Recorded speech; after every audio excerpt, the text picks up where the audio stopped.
Wow. Well, let's see. I caught my first bass when I was 3 years old with a cane pole with my dad. And we actually, when I was younger, he used to take me fishing.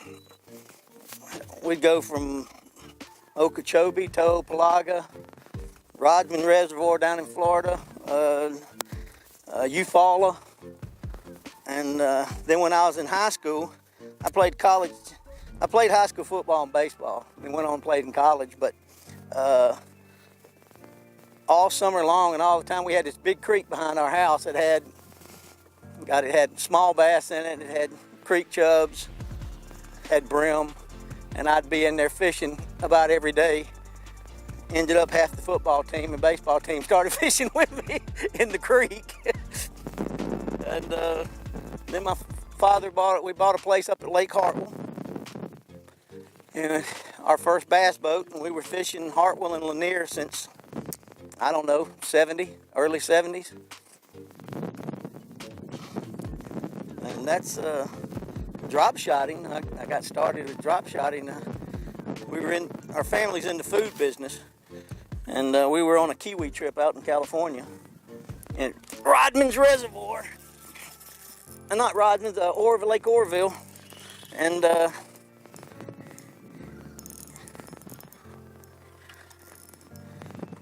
we were down shotting, they called it. It looked like a glorified crappie hook. Looked like a glorified crappie hook. It's spitting up all kinds of stuff. Looked like a glorified crappie hook, and then they had a little tag in and put split shot on it. We throw it up against the canyon walls with a little worm. They called it down shotting, but that's a small fish. But they little boy, go tell your mama to bite. So, when you think about it, since the mid '80s, I mean, they called it down shotting. Now it's that's how it got started, and then it's evolved since then. And with sonars, I got into the sonar business. The In Fisherman magazine had a article out about a guy named Jim Wentworth who was there, rigged all the In Fisherman boats, which In Fisherman's huge. They're big walleye fishermen up north and all, right? And bass fishermen. And they were way ahead of us sonar wise. Well, I read the article and hell, I called him. Next thing I know, I'm up there for 2 weeks in the late '80s. And learned all about sonar, more about it. But that's when the LCDs and LCRs all started coming out. Before that, it was all flashers. I had 3-color flashers from Cytex. Everybody else was using Humminbird, just single color.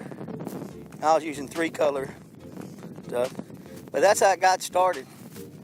And then I started taking out a lot of pros and working with them on deep water fishing. And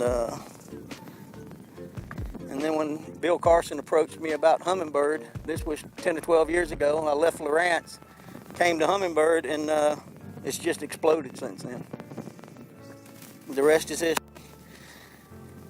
We do a lot of business. We got some good customers, and we try to do them right. We try to give them. I always tell my son, give the customer more than they expect. You do that, you're gonna end up doing well.